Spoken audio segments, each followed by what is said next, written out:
తాకట్లో ఉన్న మీ బంగారాన్ని విడిపించి ఆ రోజు ఆన్లైన్ రేటుకి కొంటాం. Sharma gold company. అందరికీ నమస్కారం. నా పేరు మాధురి. మీరు చూస్తున్నది సుమన్ టీవీ నెట్వర్క్.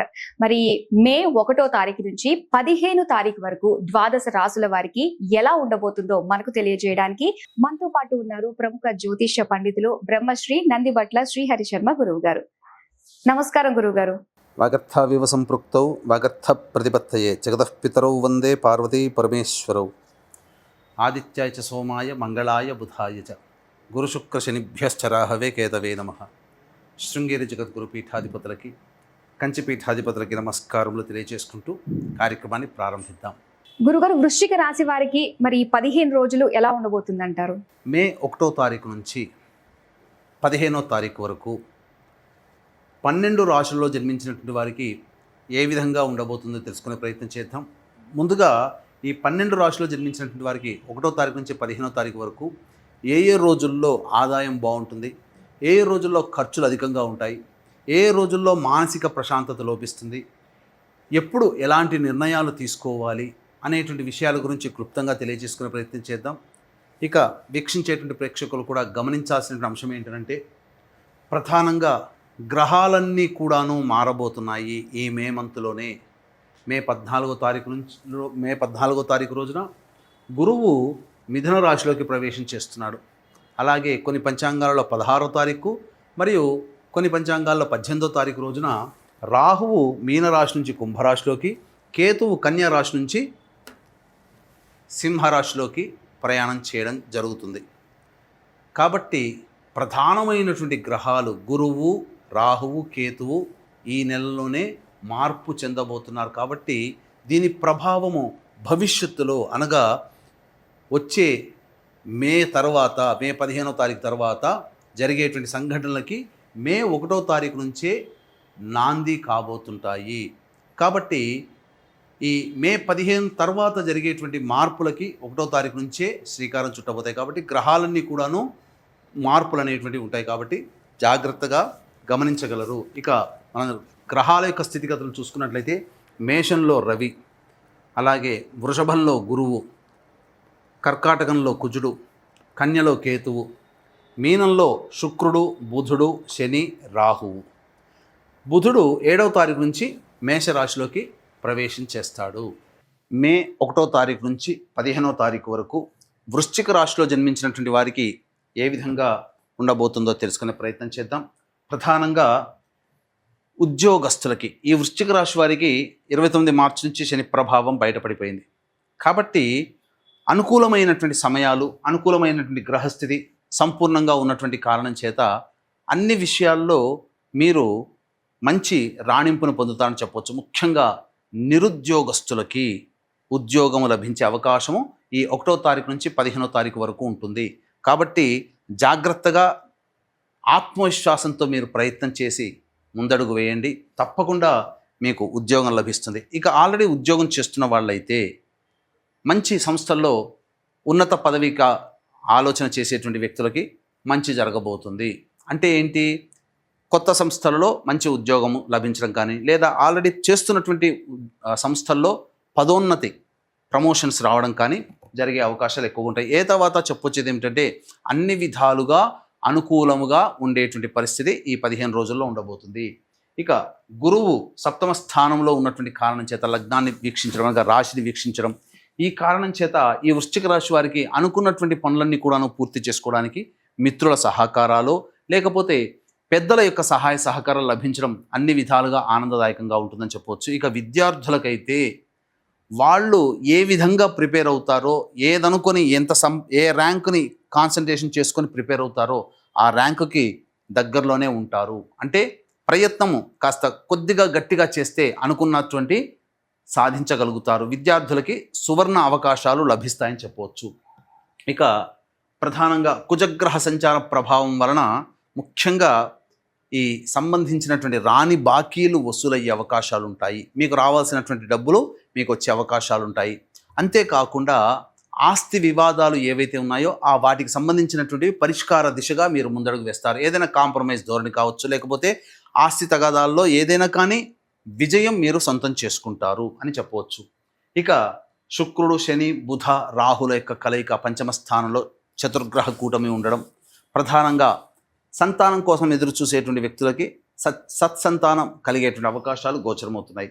అయితే ప్రధానంగా స్త్రీ సౌఖ్యము కలగబోతుంది ఈ వృశ్చిక రాశిలో జన్మించినటువంటి వారికి. అంటే ఏంటి స్త్రీ సౌఖ్యం అనగా, మీరు చేపట్టినటువంటి పనులు కావచ్చు, చేస్తున్నటువంటి పనులు కావచ్చు, మీ భార్యను, తల్లిగారు, చెల్లెలో, స్నేహితులు లేదా ఉద్యోగినిలో ఎవరో ఒకరు స్త్రీ రూపంలో మీ యొక్క సమస్యలకి పరిష్కారం లభించే విధంగా మీకు సహాయ సహకారాలు, తోడ్పాటు అనేటువంటిది అందిస్తారని చెప్పవచ్చు. అన్ని విధాలుగా చూసుకుంటే వ్యాపారస్తులకి కూడా అనుకూలంగా ఉండబోతుంది.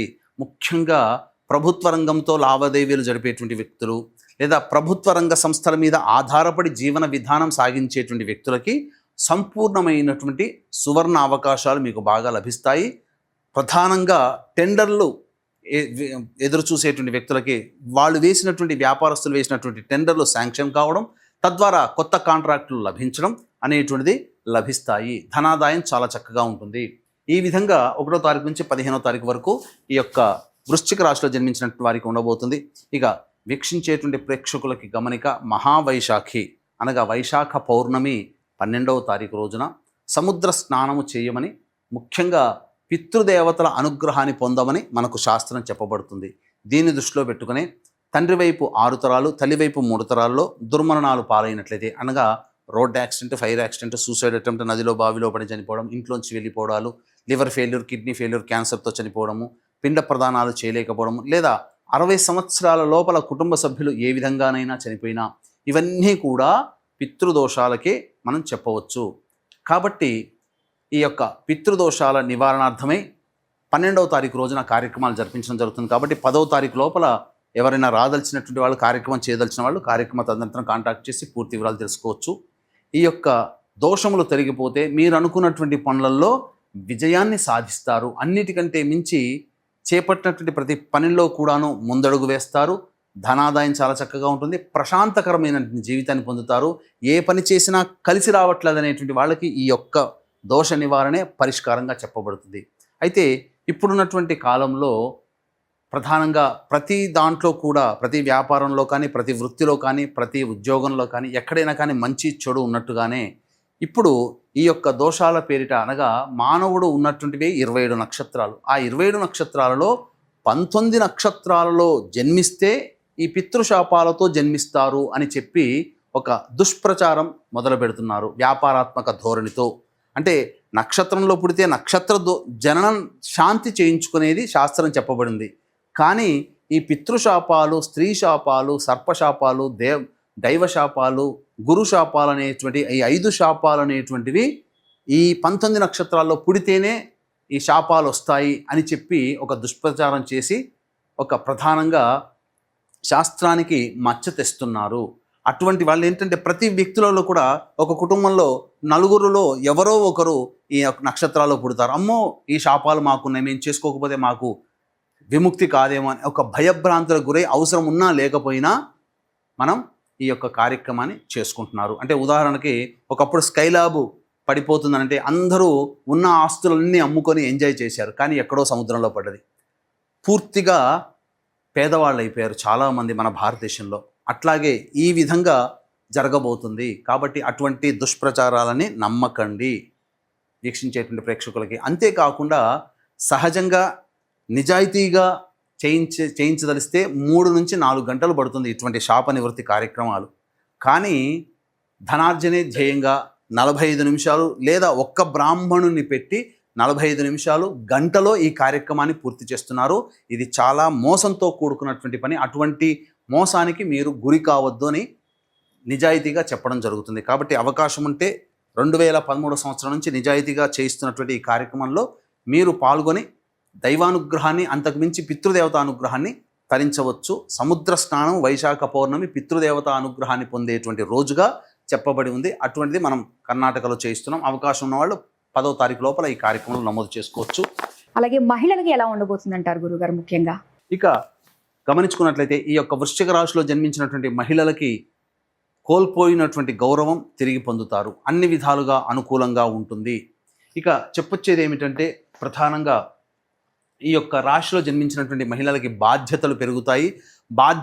బాధ్యతలతో పాటుగా గౌరవ మర్యాదలు, అంతే విధంగా ఆదాయం కూడా పెరుగుతుంది. అన్ని విధాలుగా సుఖ సంతోషాదులు ఉంటారు. వివాహం కావాల్సినటువంటి అమ్మాయిలకి వివాహం జరుగుతుంది. అలాగే సంతానం కోసం ఎదురు చూసేటువంటి మహిళలకి సంతాన యోగ్యత కలిగేటువంటి అవకాశము లభిస్తుంది. అన్ని విధాలుగా అనుకూలంగా వృశ్చిక రాశిలో జన్మించినటువంటి మహిళలు పొందుతారని చెప్పవచ్చు. ఇక 1వ తారీఖు నుంచి 15వ తారీఖు వరకు ఏ విధంగా ఉండబోతుంది గమనించుకున్నట్లయితే 1, 2, 3 తేదీలలో ఖర్చులు అధికంగా ఉంటాయి. అనవసరమైనటువంటి ఖర్చులు పెట్టాల్సినటువంటి పరిస్థితి వస్తుంది. కాబట్టి జాగ్రత్తలు పాటించండి. మనస్సు ప్రశాంతతగా ఉండదు. ఇక 4, 5 తేదీల్లో సంతాన మూలకంగా విభేదాలు, ఖర్చులు పెరుగుతాయి, సమస్యలు కూడా పెరుగుతాయి. అలాగే ఈ సంబంధించినటువంటి ఆస్తి తగాదాలు కొంత ఇబ్బందికరంగా మారుతాయని చెప్పవచ్చు. 6, 7, 8, 9, 10 తారీఖుల్లో ఉన్నటువంటి వాళ్ళకి ఈ యొక్క 6, 7, 8, 9, 10 తారీఖుల్లో వృశ్చిక రాశిలో జన్మించినటువంటి వారికి అన్ని విధాలుగా అనుకూలంగా ఉంటుంది. రాని బాకీలు వసూలవుతాయి. ధనాదాయం చాలా చక్కగా ఉంటుంది. అనుకున్నటువంటి పనులన్నీ కూడా సజావుగా పూర్తి చేసుకుంటారు. మీ కీర్తి ప్రతిష్టలు పెరుగుతాయని చెప్పవచ్చు. ఇక 11, 12 తేదీలో కనుక చూసుకున్నట్లయితే వృధా ఖర్చులు, అనవసరమైనటువంటి ప్రయాణాలు చేయాల్సినటువంటి రావడం, నిద్ర పట్టకపోవడం, సరిగ్గా సమయానికి భోజనం చేయలేకపోవడం అనేటువంటి విషయాలు ఈ 11, 12 తారీఖులో గోచరమవుతాయి. జాగ్రత్త పఠించండి. డబ్బులు నష్టపోయే అవకాశాలు ఉంటాయి. ఇక 13, 14, 15 తేదీలో కనుక చూసుకున్నట్లయితే ప్రధానంగా ఈ సంబంధించినటువంటి పాత మిత్రుల కలయిక, విందుల వినోదాల్లో ఆనందంగా ఉండడము, ప్రతిదీ కూడాను సంతోషంగా జీవించడం అనేటువంటిది జరుగుతుంది. అంతేకాకుండా పెండింగ్లో ఉన్నటువంటి పనులు పూర్తి చేసుకుంటారు, బాధ్యతల్ని పూర్తి చేసుకుంటారని చెప్పవచ్చు. ఏ తర్వాత చెప్పొచ్చేది ఏమిటంటే 1, 2, 3 మరియు 11, 12 తేదీల్లో ఖర్చులు అధికంగా ఉంటాయి. కాబట్టి జాగ్రత్తలు పాటించండి. ఇది మీ వృశ్చిక రాశిలో జన్మించినటువంటి వారికి చెప్పవచ్చు. మరి వీళ్ళకి ఎలాంటి పరిష్కార మార్గాలు సూచించబోతున్నారు?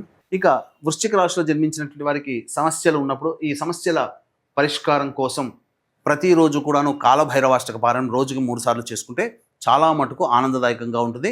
అన్ని విధాలుగా అనుకూలంగా ఉండేటువంటి సమయం ఈ యొక్క వృశ్చిక రాశి వారికి 15వ తారీఖు వరకు అని చెప్పవచ్చు.